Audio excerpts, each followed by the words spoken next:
Welcome to 5 exotic guitar scales and how to use them effectively, because you wouldn't want to learn scales and not know how to use them.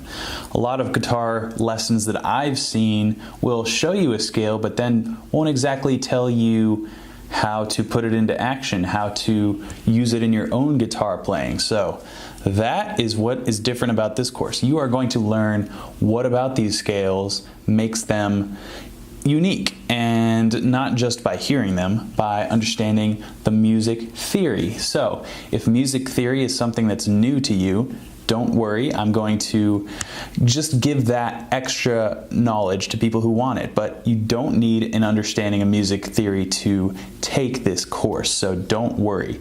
I'm going to deliver every example and attachment, PDF, what have you, in regular music notation and tabs. So anybody can take this course, doesn't matter what your skill level is, as long as you're willing to do a little bit of practice, you will be exotic in no time. So just so you're aware, I started each of these scales on the root note of G.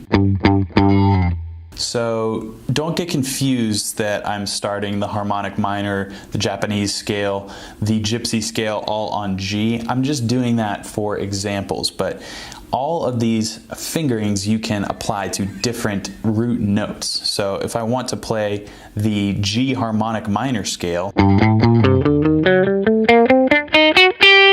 I can also take that position, which is the first position, and move it up here to B.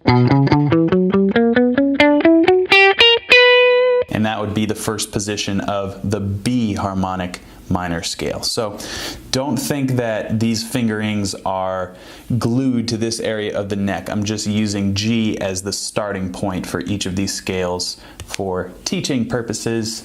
I think you get what I'm saying. I'm sure you do. You're a very smart person. And one more thing before we get started.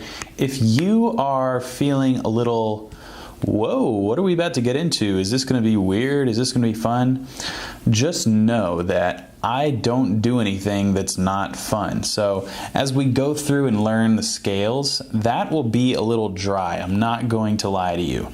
But I'm mainly just made these videos to show you how I finger the scales, which fingers I use in which positions. So if you want to skip over the sections where I just play through each position of the scale and you just want to refer to the PDF attachment, then that's totally fine.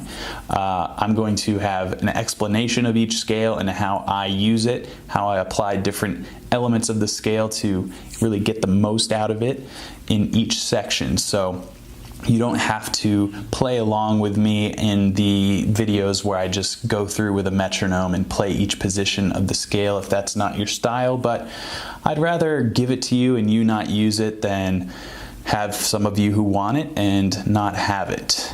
Man, I am just full of cliches. Let's get started.